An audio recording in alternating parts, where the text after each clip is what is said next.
Hello everybody, and today I'm here with my second interview, and I'm very excited to have Kenny here. I will tell you a little bit about him. So, we have here Kenny, the man whisperer, Mammarella-D'Cruz.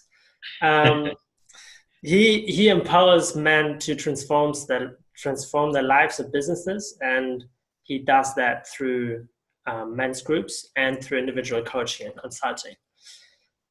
He has more than 2 decades of experience in facilitating groups, has done both mixed female and male groups. And there's one particular reason why I found out about Kenny. I was wanting to start a men's group myself and searched for more information on that. And I found a couple of resources online, but his resources and his website and his videos really resonated with me. And that's why I reached out to record a video. So I think I leave the introduction to that. Kenny, do you have anything to add? Do you know, the most exciting thing when I heard about you was when you said that you downloaded the ground rules, you downloaded the check-in round, you've watched the videos, and there are only 1 or 2 videos you need to watch. And I love hearing that men from all over the world are just downloading, watching, and starting and getting on with it and doing it. And I love that I can just pass it on for free, because my thing, I'm 54 now. When I was 50, I just, for some reason, out of nowhere, thought I need to pass everything on. Not that I expect to die for a while, because I got stuff to do, and I'm just like, too much of an experienced junkie to want to die. But it's like time to pass it on. And I hear from all over the world that people are quite simply hitting the ground running and getting on with it. And the contrast to that is, sadly, so I've been running mixed groups, like you say, for about 25 years, men's groups in the UK for about 16 years, and I've been seeing private clients since, probably the late 80s, so a long, long time. And sadly, so many men,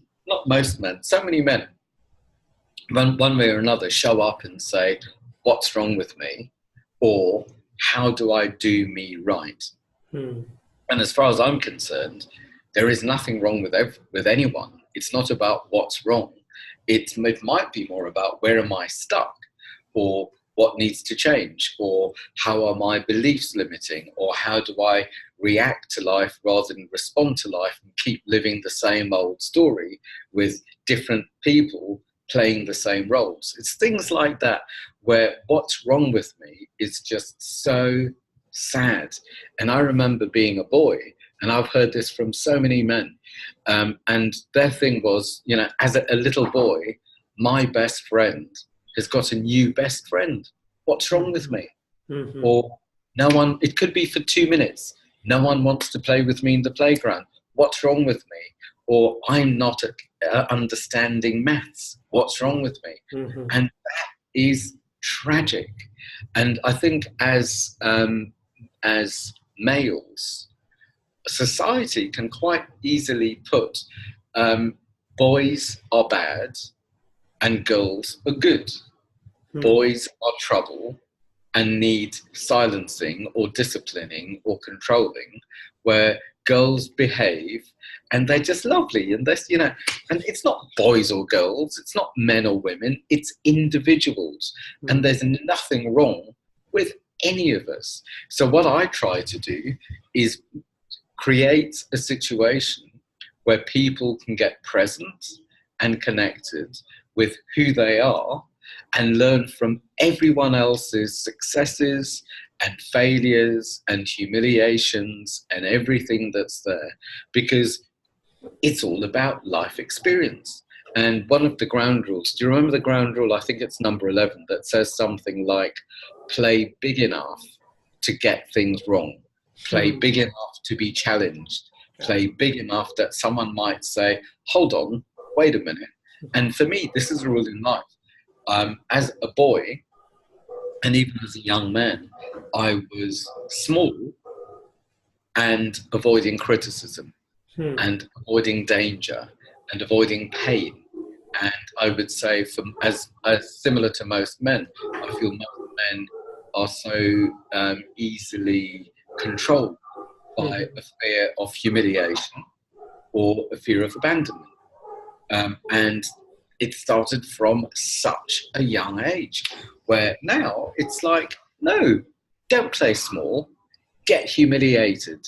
And if you don't want to do it out in the world, do it in the men's groups, because it's a safe place to play big enough and get some feedback so people can say, actually, I saw you when you did that. That was powerful. That was passionate. That was alive. And I trusted you more. And then you disappeared. You disappeared in your head, or you disappeared by apologizing. And it's like, where did you go? So for me, it's like, play big enough to break the rules and then receive the feedback and find your way. And I would say the most important thing that I gained from going to men's groups, as well, it doesn't matter whether I'm holding the group, I'm taking part same as anyone. Right. But one of the biggest things that I gained from being in a men's group is, firstly, I get to check in with, who am I right now? And it's not, what am I doing right? What am I doing wrong? And all that panicked frenzy of emptying my email, my inbox, and putting on a good show. It's space for me to stop and be me, and get some space away from the manic panic. And when I'm in that space, I get to see what I'm doing that is just not me anymore.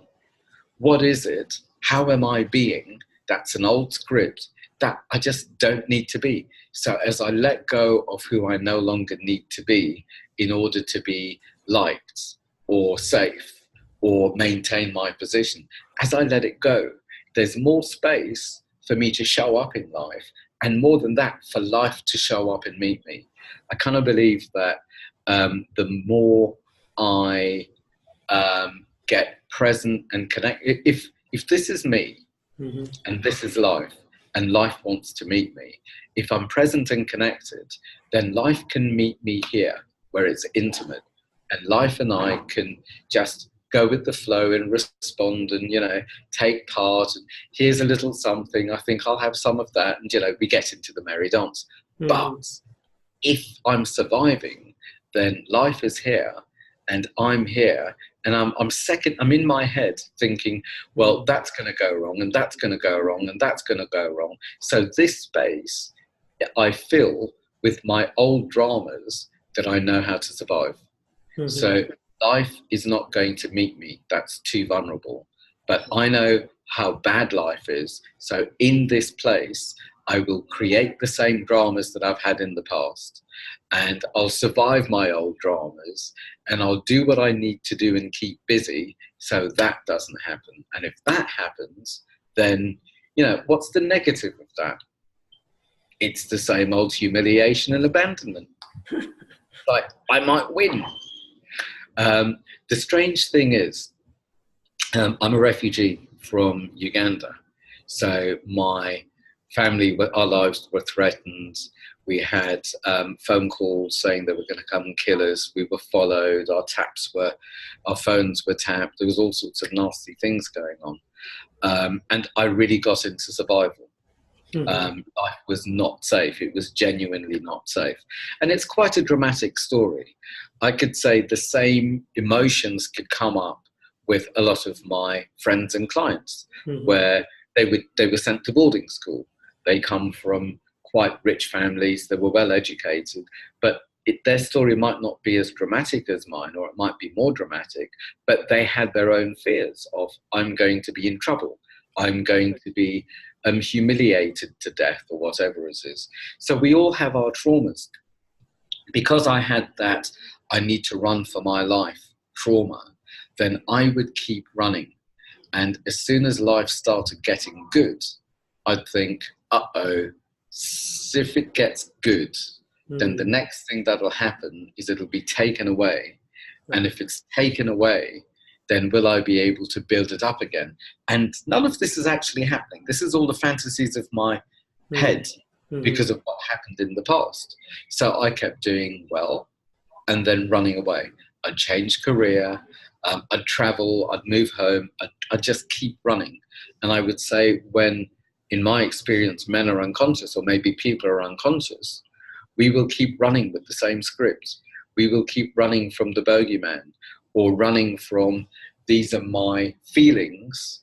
And if these are my feelings, then I can surely make some stories up to logicalize the feelings, believe those stories, and survive those stories. So again, that's not being with life and going with the flow.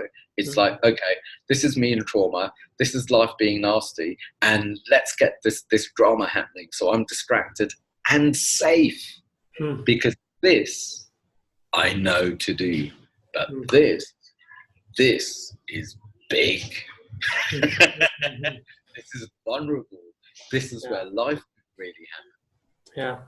So what I love about the groups is that I can tell the truth about what's going on. I can tell the truth about my fears and my fantasies. And I can find out from other men how they have navigated similar waters, or how they've got out of sticky moments, or how they've allowed themselves to grow and move on without the fear or without the drama. Have you started your groups yet? No, not yet. We're going to start in January. Right. So you said that you started doing some research about the groups. What was that about? So, working as a coach, I don't have problems. I mean, it's easy for me to be in a group and interact, but I wanted to have some more of a framework.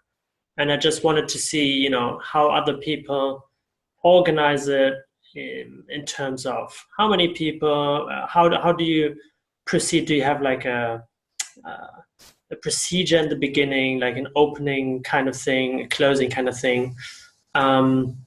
Because I've not facilitated group in that dynamic yet, and just to get to know more. Right. And what kind of feedback did you get when you put something out? So that's very interesting, because I sent out around 50 private invitations. So those are invitations to people that I know already, that sometimes more and sometimes less, and I just think, hey, I think they would be open to attend something like that, just in general. Like friends, clients. Friends of friends, clients, exactly. Right. Very interesting. And I received a lot of no answers yet. And a couple of people interested, and a couple of people, that's where it gets interesting, who reacted in a way a bit defensive. Yeah. So basically the response was, might sound interesting, but not for me, because I already talk about those kind of things with, I don't know, family, friends, girlfriend, partner, whatever. And at that moment, it really struck me, because I thought, okay, I mean, of course, it's great that they have people they talk with about also more emotional and deeper stuff. But I thought, I think I haven't really explained myself very well. Because when having conversations, like in real life, I've not encountered that at all. Everybody, men, women, I talked to about the idea and about men's groups, were like, that's a really good idea. Right. And nobody was defensive and saying, I already do that. Everybody was like, yeah, that's what's needed, either for me or for men. I wonder whether an idea is disassociated and conceptual and therefore safe, but actually being with men and telling the truth and being vulnerable might not be that safe. So it's interesting how you're starting the groups as well. I never actually intended to start running men's groups and get things going in that way.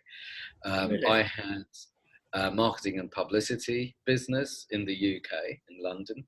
And I used to make my money launching businesses and doing international world tours of pop stars. anyone from, say, James Brown to Nina Simone to, some quite big old names. Mm-hmm. So I'd make money from blue chip companies, big companies, the music business and launches. And then my passion was taking self-awareness, personal development, all that kind of stuff, even spiritual stuff, emotional awareness, mental health stuff, to the mainstream. And this was in the mid to late 80s. And in those days, no one wanted to know. Right. So Yeah. a lot of, books were being launched, things were going out, but they were very few. They wouldn't get reviews. They wouldn't be going mainstream. It was almost like, this is a bit hush, and the media does not want to promote any of this. It didn't have legs. But it was my passion. I could see the difference it made when a person was self-empowered rather than handing power over to someone else to be fixed. Because even in that play, it's almost as if there is a hierarchy where there's someone up here and there's someone down here, and this one can save that one. Where for me, it doesn't work that way. It's got to be we're equal, we're together, and it's transparent, it's non-hierarchical, and we can all take part, and we can all learn, and we can all grow. Right.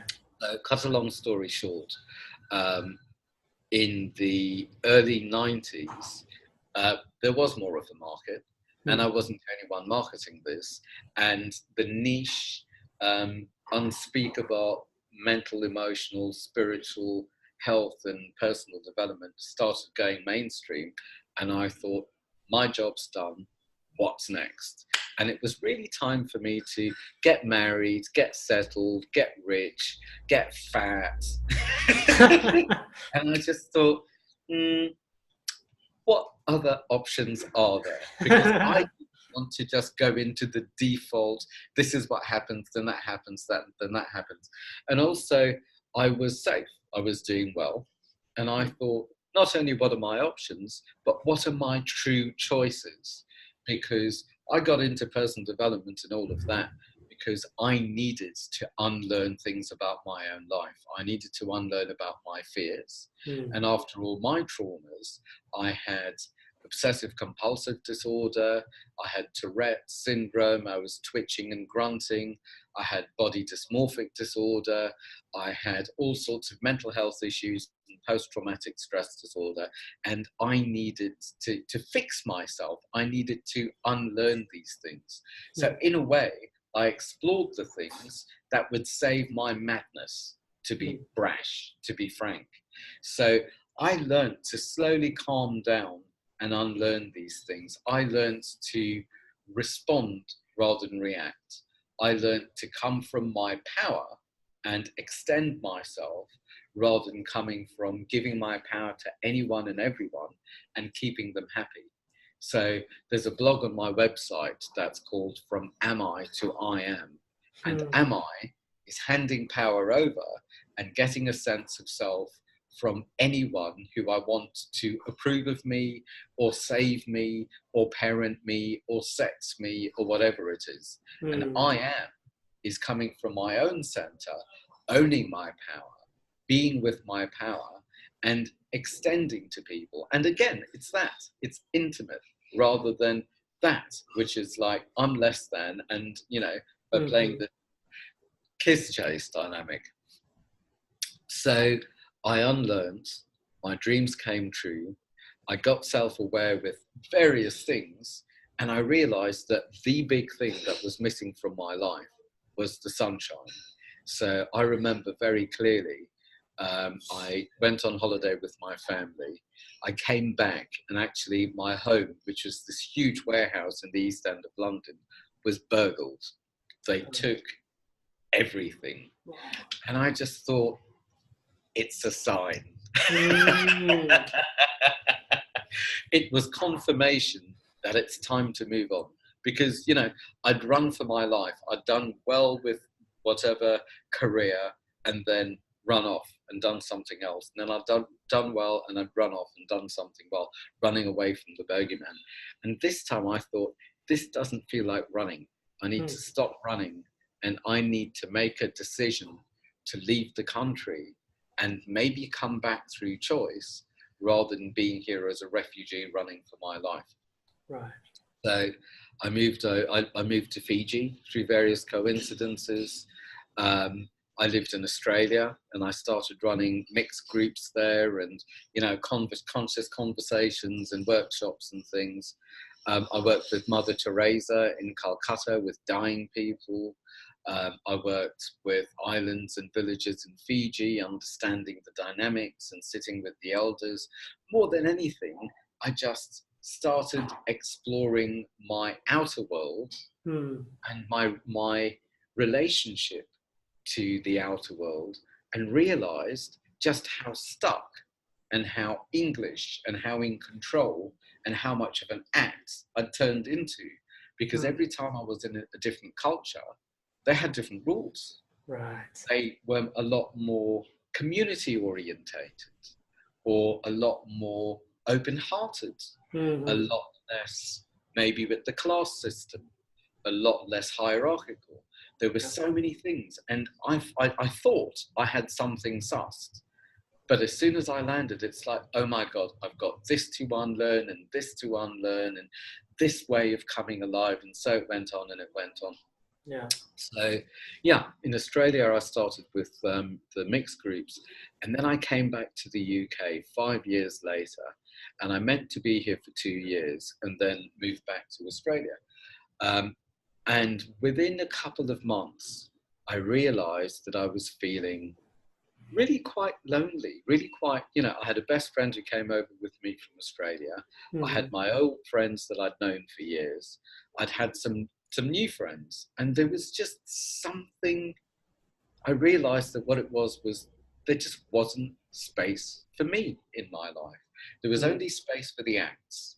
And most of the men, so my friends would have been, I don't know, 5 to 10 years younger than me, and maybe 10 to 20 years older than me. So quite an age range. But with all of them, it was like, you're addicts.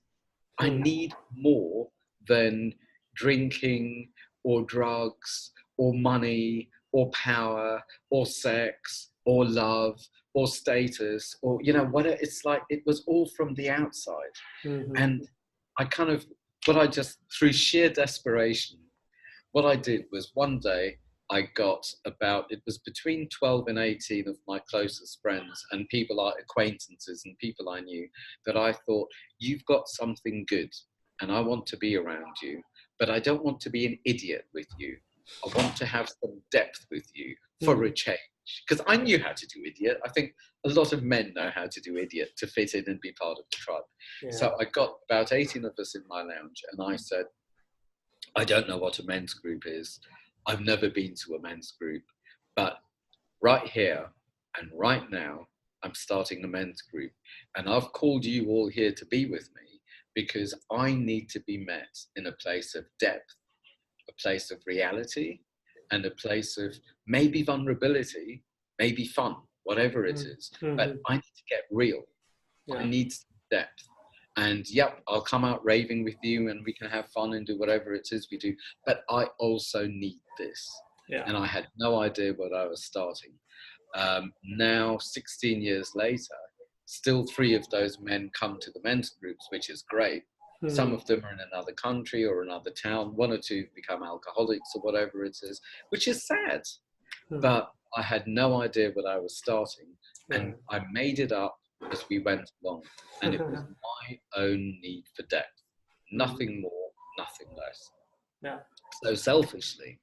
And then I found that people started telling men started telling their male friends after having a conversation and maybe not knowing how to say something, or if someone said something, not knowing how to receive it or how to respond to it rather than avoid it or react to it. So people started inviting people and it just started growing and growing. And I thought, I can't have all these total strangers in my flat. There's too much washing up. So then I started getting a room away from my home. And now 16 years later, I run probably 10 to 12 groups a month, including 5 closed groups. I don't know, 2, 3, 4 open groups, online groups. And my favorite thing is Men Facilitate, which is training men and women to hold their own space and run their own groups. And what I'm going to be doing is putting a book out and putting a video out. So you've seen the freebies. This is going to be a lot of the depth of what might happen and how to properly hold a men's group. And I absolutely love it. And the interesting thing for me as well is I've got some of my closest friends who come to, especially the closed groups. A lot of men, they will come to their monthly closed group. Some might come to the open groups or the workshops or camping or whatever. Some might take part in their WhatsApp. But with some of them, there isn't that much time, and it's just once a month in their closed group, and they're happy with that. Yeah. But what I love is with some of my closest friends, we'll meet in a men's group, and that's part of our relationship. And we'll go partying, and that's part of our relationship. And we'll take the piss of each other, or we'll be happy together, or we'll be sad together, or we'll go in nature. And these are all just different parts of our relationship, rather than we just drink together, or we just do sports together, or we just abuse each other, and there's no space for pain or pleasure or adventure or exploration. So it really grows that way.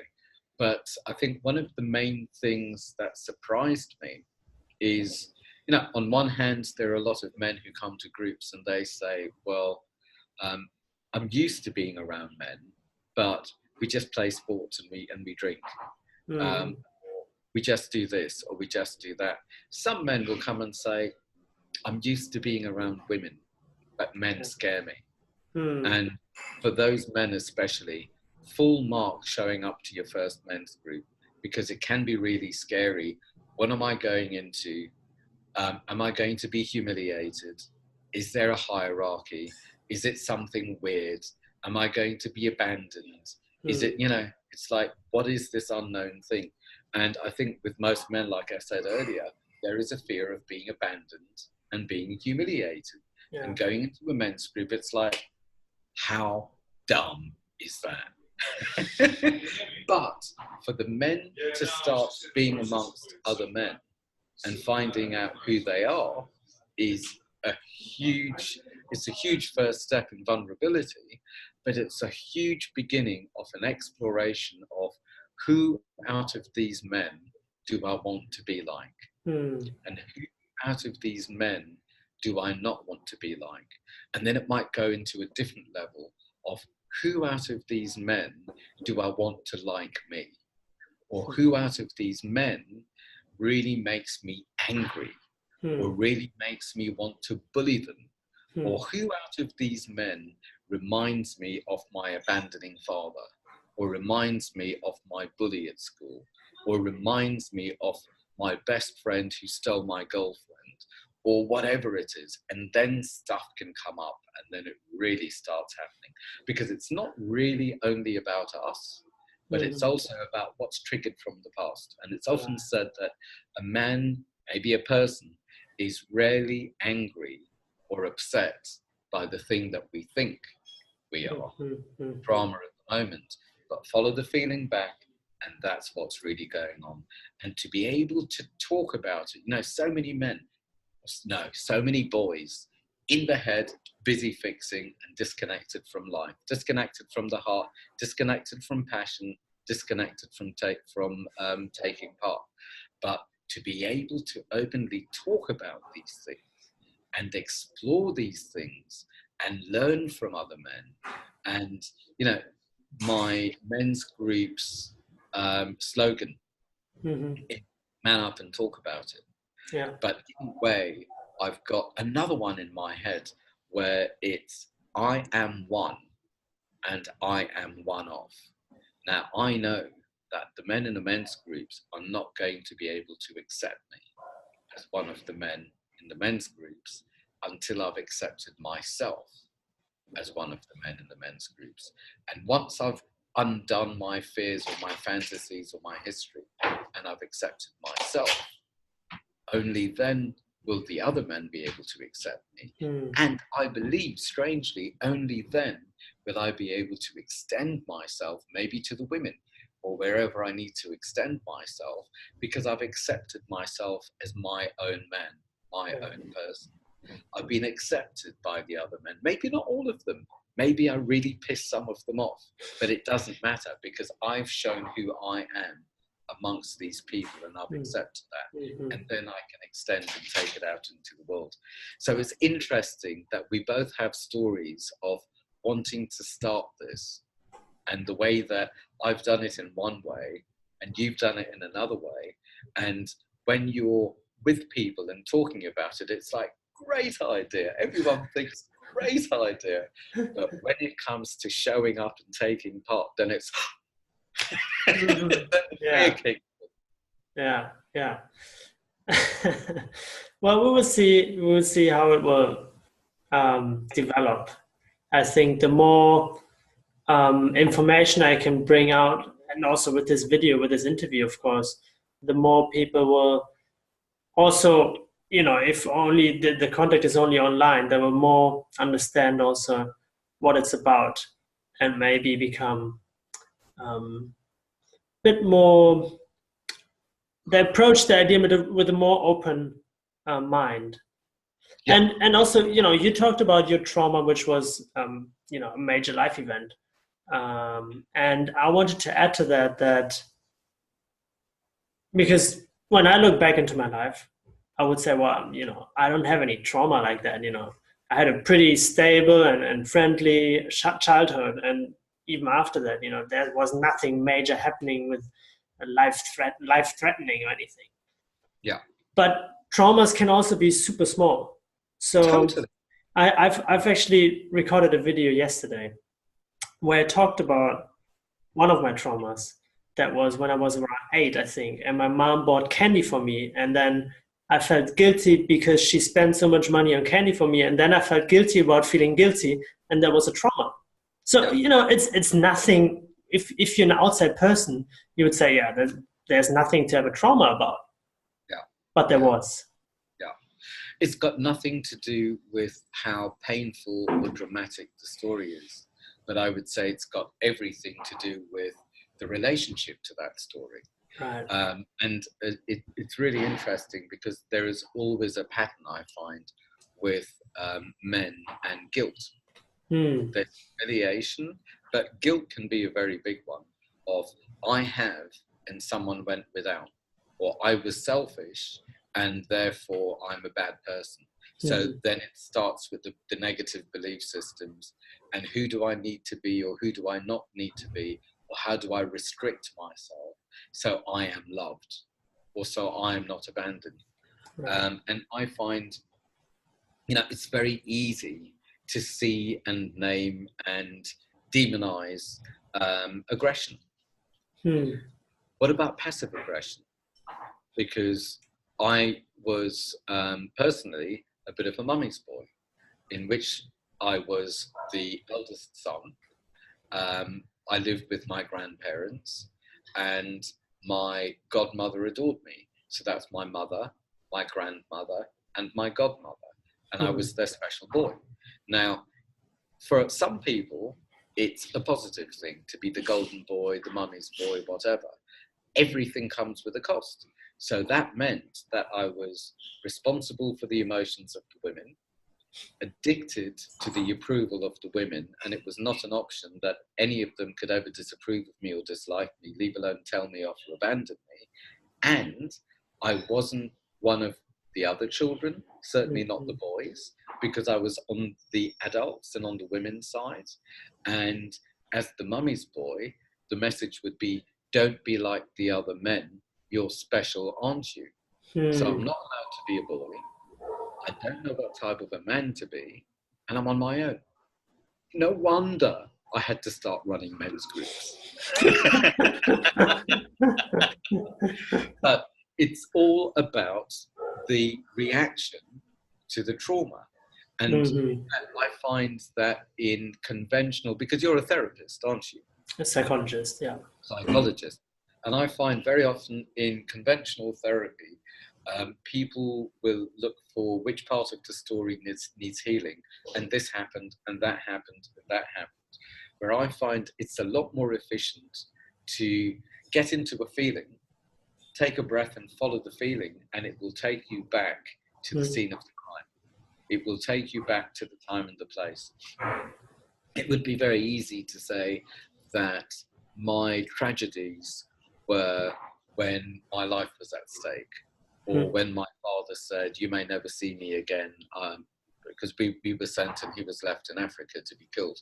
"You may never see me again. You're the head of the family," or all of these dramatic things. It wasn't any of those. It was none of those big bad stories. It was when I was much younger, and the first time my spirit broke. And for me, this is the scene of the crime, is when did my spirit break? And it was when my cousins were sent to boarding school. And it was my reaction. It was when my perfect world, when that bubble popped. And that was the beginning of the end. The rest of it, I was already broken. I was already in pain. There was already something that I didn't trust the adults, or something bad had happened. I remember also, for example, I've got some very old memories.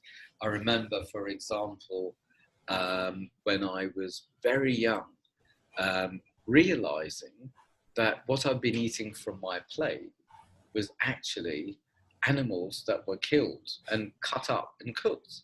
And it's like, oh my God, they must all know this. And there was something not right about it. And I was really upset. And it's like, do I tell them? Do I ask them if it's okay? Should I tell them not to do it because they've got hearts and souls, and maybe they've forgotten that they shouldn't be doing this? And it was just all this trauma and horror that I was part of eating dead bodies, dead animals. And it was just like, suddenly I'm like them. And maybe I shouldn't tell them, because then they'll think I'm not like them, and I'll be banished. And there was another one I remember when I was very young, even though I was in Uganda. On TV, there were starving people. And it was the first time I saw this as a very young child. And I was sobbing, and I was heartbroken. And I just, how can this exist when I've got so much? So I remembered that I ate much less. And I asked the people who work for us to save my food and to give it to the starving people. So as a child, I knew, as I know now, that there is enough for everyone. All we need to do, it's like, why didn't the adults work this out? All we need to do is save some and give it to them. And then there's no more starving. So I was upset, and I kind of did my bit, and I expected everyone else to get real and do their bit.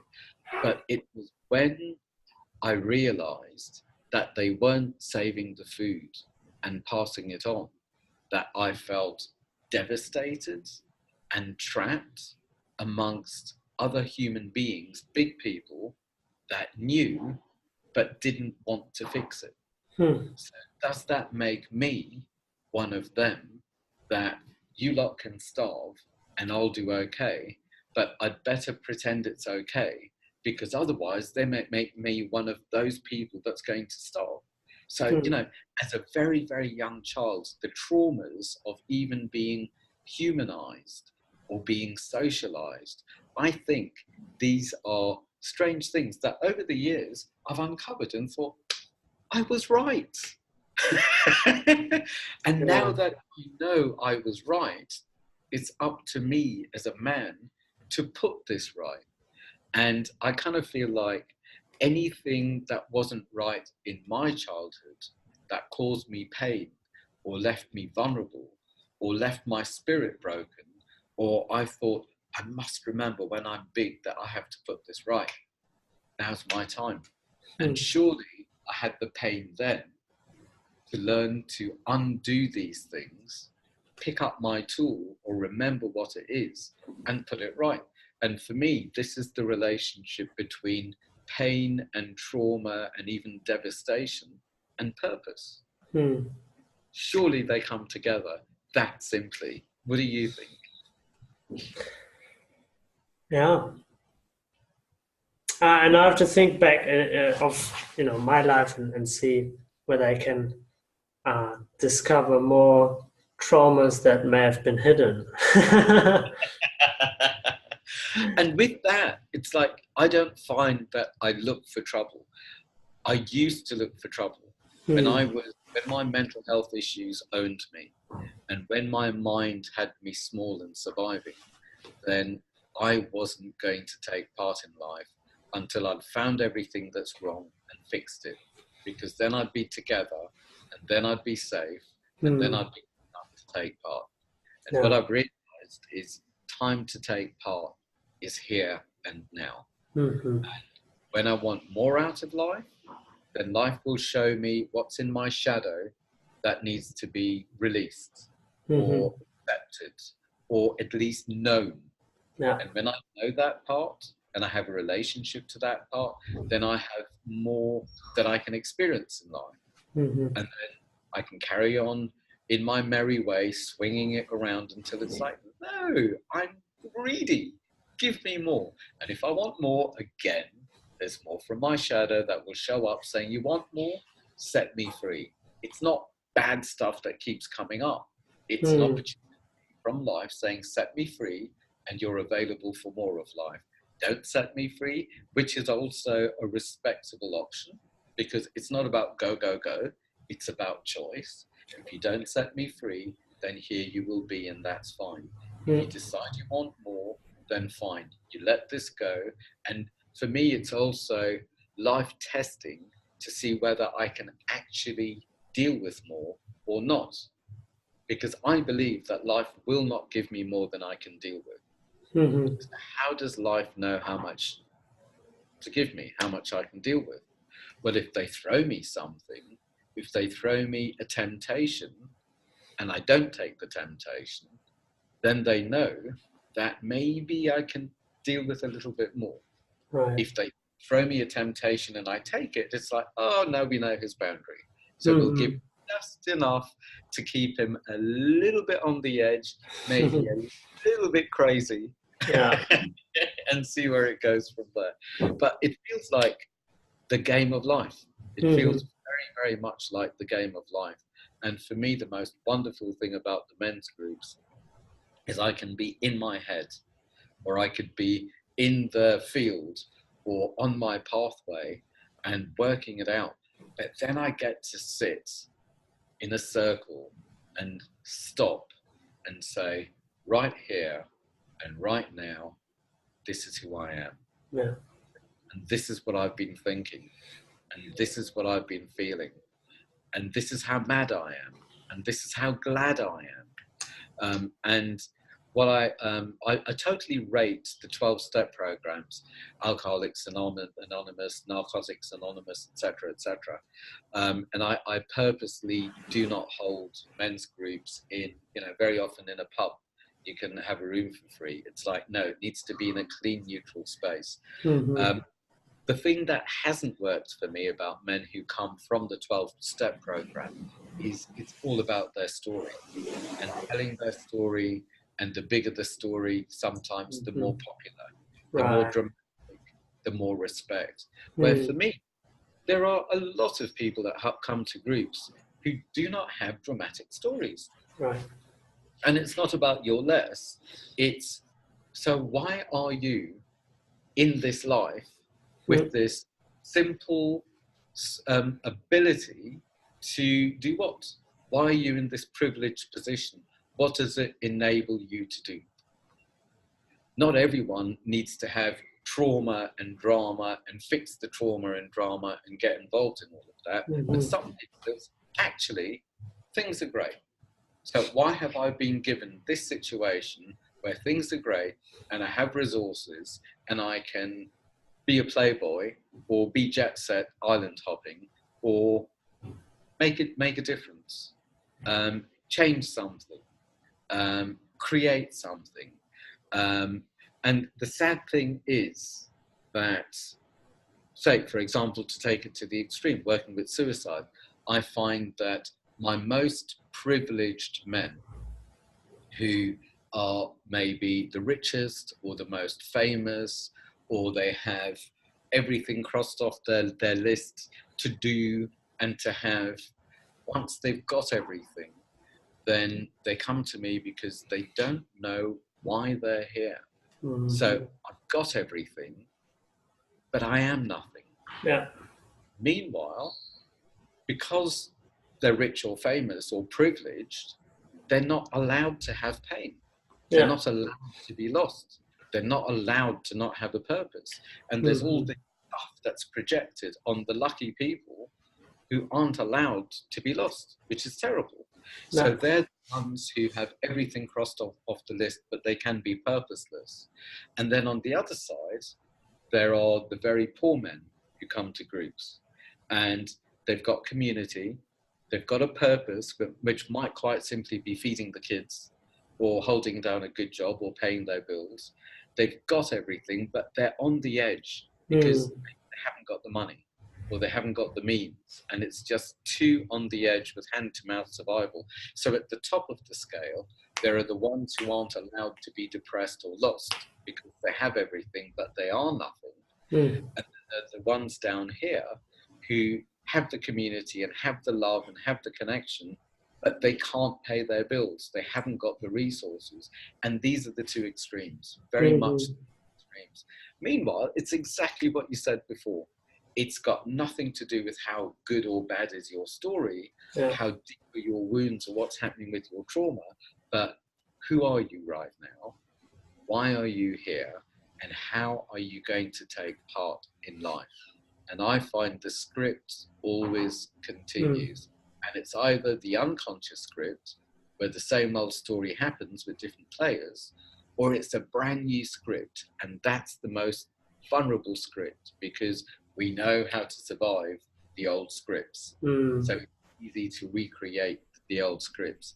But to stop that and to meet life and to start from scratch, not knowing where it's going to go or what's going to happen, or is it safe? Are you going to be humiliated? Are you going to be told that you had it all made and you did something stupid and you've lost it all? That's the risk to take. That's coming alive, wouldn't you say? Yeah, it is. It is living in that present and just, in a way, being open for what's coming and responding to it. I also, want to respond to what you just said about, the people who are maybe the most successful in whatever term, that they also have these kind of problems. So when I was preparing for this interview, I was thinking a lot about how society shapes the way men are seen and men see themselves, and perfectionism. But just when you just said that, something popped up in my mind. So we were actually supposed to have this call on Monday. Oh, well, we were trying to have the call on Monday, and we are recording it. It's Wednesday. Basically, I thought I had sent a message, but I hadn't. And last week I was on a retreat, and unexpectedly we had the whole morning in silence. It was my first time experiencing that, and it was very powerful. So I want to share one thing with you that happened. We started our day and everything, and then we went to have breakfast in silence. A buffet, you get what you want, you sit down, people sit at the same table, nobody is talking nor communicating with each other non-verbally. No eye contact, nothing. Not really. So it's just, I am here, I'm doing my thing, I'm aware there are other people, but I'm not paying attention to them. Yeah. So I was sitting there with my bowl of cereals and eating, and I saw everybody around me had a cup of tea, but I hadn't. And I felt a relief that we couldn't speak. If you could have spoken, what would you have said? I no, because I thought, if we were allowed to speak, probably or perhaps somebody would ask you, "Hey, don't you want tea?" And then, it's just such a tiny thing, but in a way, I would have to explain myself. Yeah, yeah, But now, because of this society not being there, not being able to talk to me, I was yeah, just free and I was just fine. yeah, If it had happened, it's not a big deal, but it is something. And yeah, I did feel that the weight went off of my shoulders. yeah. It's a sacred place not having to engage in the noise. Hmm. It's I've done. Have you heard of Vipassana meditation? It's the 10-day silent meditation retreat, Hmm. Nice. and in the 10 days, I've done it twice, and with two different people. Gwenka, who is the male version, which is a lot more get up early and it's cold and it's very basic food and it's all very hard and it's a bit like a boot camp. And then Hmm. I don't remember the name of the woman. There's a woman that does it as well, an old Malaysian woman, which was very soft with wonderful, nourishing food. And it was just, but with both of them, irrespective of the external, the internal went through over 10 days a very similar process of second guessing and the busyness in my head. And then I there's a thing they call Vipassana relationships, where the men and the women are separate, totally separate during the 10 days. But sometimes the men see the women see the men, maybe meditating in the same hall. And you sit in silence, totally still for 1 hour. Hmm. Scan your body, just be aware of yourself and have some breaks. And a Vipassana relationship is when either a man with a woman or a woman with a man, I guess with a man with a man, is you kind of fall in love with someone who you have never communicated with, and you have a fantasy relationship and Hmm. you totally fall in love, and then maybe by the next day you are living together, and maybe by the next day you're just having the most wonderful sex and the most wonderful conversations and connections all in your head. By day 9, you're at her window throwing stones saying, "Let me see my child, you horrible," and all of this, all the dramas are playing out in the mind. It's got nothing to do with anyone else. No one else exists. Wow. And that's almost like the fantasy relationships. But meanwhile, the other experience that I had in the silence is um, suddenly I might drop into memories, very lost memories. And Hmm. the key to my lost memories wouldn't be thinking or stories. The stories might put memories together and make things out of them, but it would be through my feeling. Yeah. It would be through the lack of noise. I get to feel more, be with myself more, go deeper, and I might remember something. And then it might suddenly make sense about this part of me and that part of me. It might be something that was devastating, or it might be someone harmed me. And I remember in the first time I did Vipassana, not only did I remember, but I remember who harmed me and in what way.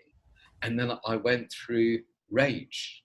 Hmm. And then from rage, I went through punishment and how I would violently torture this person. And then from there, I went into compassion, thinking this person didn't actually mean me harm, but this person came from this background or had this issue or this thing happened. So then I felt compassion towards this person. And then by the next day, I might have felt not just love and acceptance, but respect for this person, Hmm. because that's all you did to me. And this is what happened to you. You've actually gone a long way. So in the silence, it's layers upon layers upon layers of letting go of stories, Yeah. feeling my way through, and getting back to me.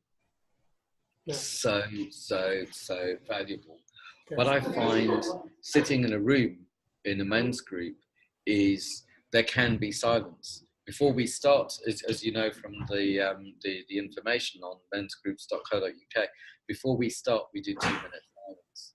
And in those 2 minutes, personally, I get in the room and I leave my day and everything away, and I observe whatever I'm thinking pass, so I can be here and now. And in the room, men speak when they want to speak, but we're not scared of silence. What I found different on online groups is when people are online, there's rarely any silence. It's a doing place rather than a being place. Yeah. And for me, men's groups is about being together. It's not about doing together.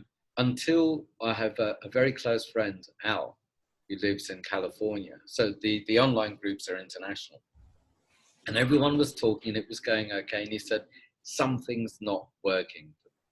I don't know what it is, but there's something not working. So he was sitting with it, and with everyone else, it's like, what's up with this guy? What's he thinking? Some would have thought, what have I done wrong? Or what's wrong with me? Or what's wrong with us? Because that's the way that boys think. And then he said, I know what it is. There's too much doing. We need to stop. So he suggested that we have some silence and we just look at each other. And without saying, let's do this, everyone ended up not only silent, but looking into every man's eyes. So firstly, there was silence, and then we dropped into something different.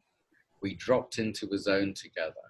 And to look into a man's eyes is something else. It's not something that's often done in a room.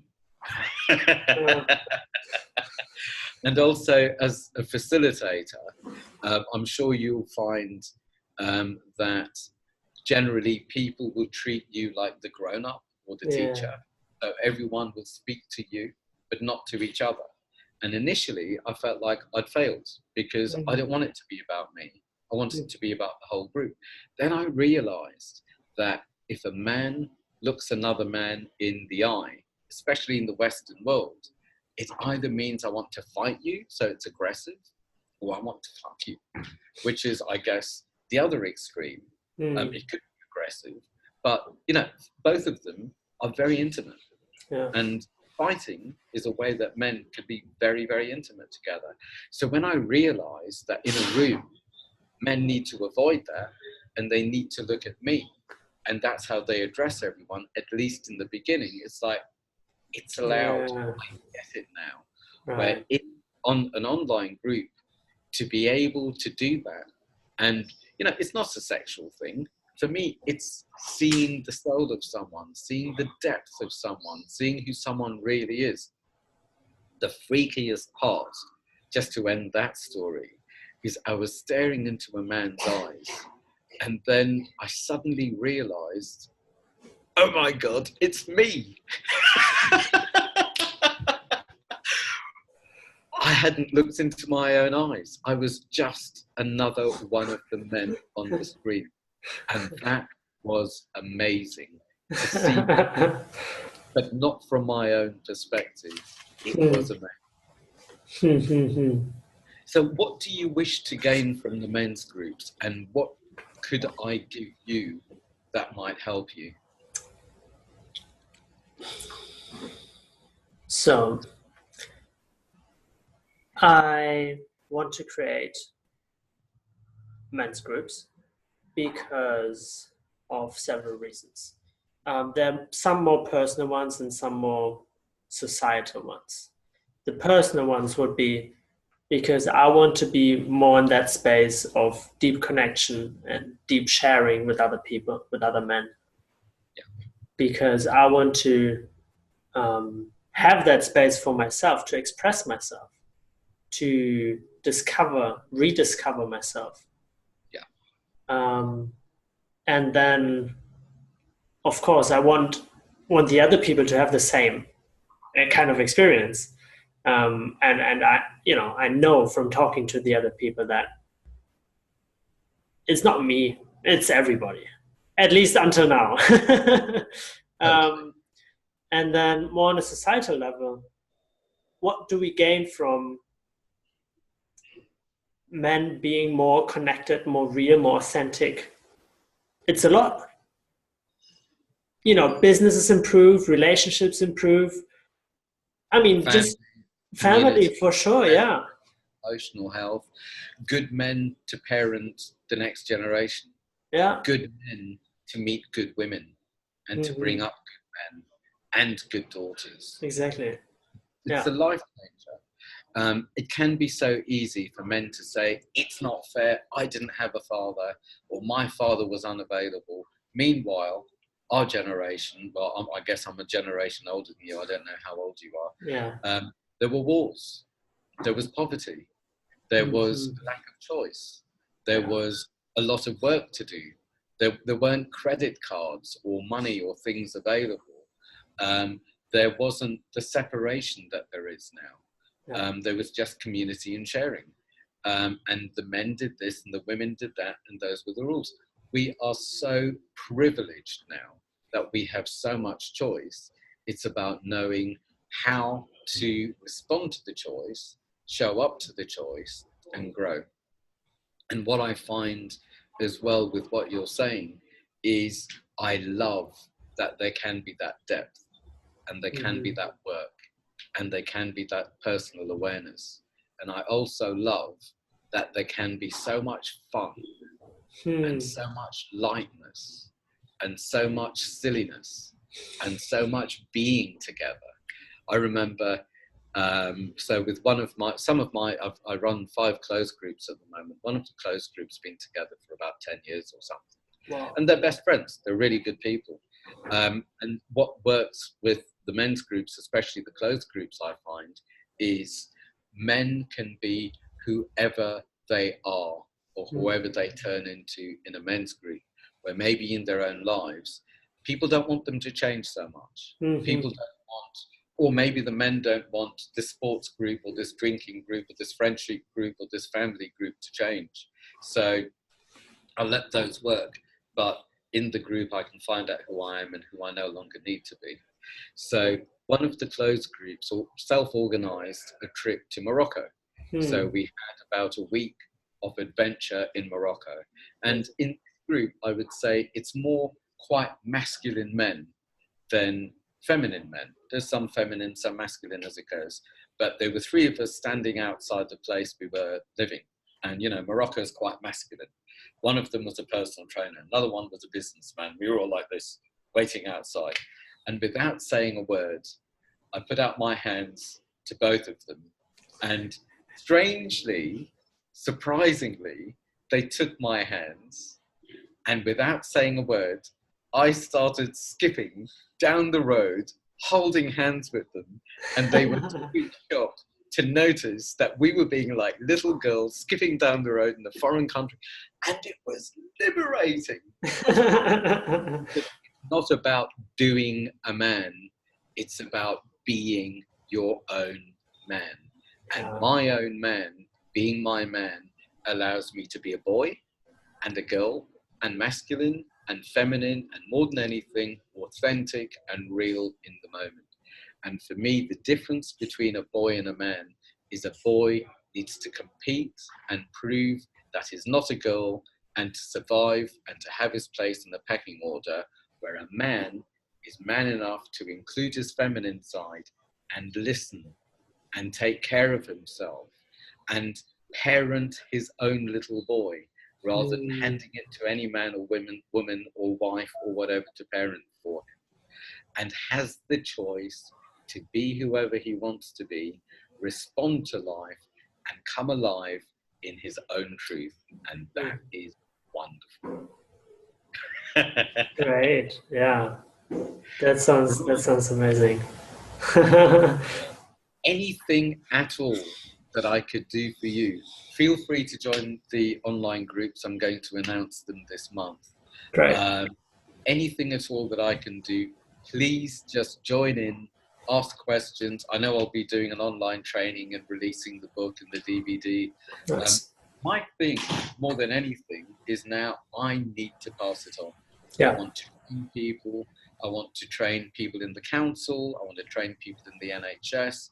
I want to train people and put in societies, men's groups, so we can show up in life and uncover ongoingly the best of who we are, get to know the worst of who we are, turn the volume down and bring that along too. Mhm. Yeah, yeah, amazing. Um, yeah, definitely. I will be if there's any questions that still pop up afterwards, I will just address it and we'll see where we go. Great. Yeah, I mean, we've touched on so many things. I wrote down some more as well, um, but that's just too much to talk about in one interview. You know what? Once we're done, we can do another interview, or we Cool. could do one just full of questions and answers if that works for you. Yeah, I know that I need to go because it's sure. Movember, so it is the men's month, Uh-huh. plus International Men's Day on the 19th. Mm-hmm. And I am doing so many interviews Oh, and so much in the media now that the iron is hot and people are finally interested in men, who we are, and what's going on, rather than just projecting nonsense on us. yeah. And what's great is I've got a lot of women's organizations that are saying to me, come along and tell us, come along and show us, come and bring some men so they can tell Mm, us, so we mm. know how to work better together. So if that's what's going on, then I'm in. Yeah, yeah, for sure. Thank you Okay. so much for your time. Yeah, thank you. Thank you for doing what you're doing, for putting out the content and for helping other people do the same. Great. Cool. I'll see you next time. All Happy right. International Men's Day. Thank you. See Enjoy. you. Bye. Bye.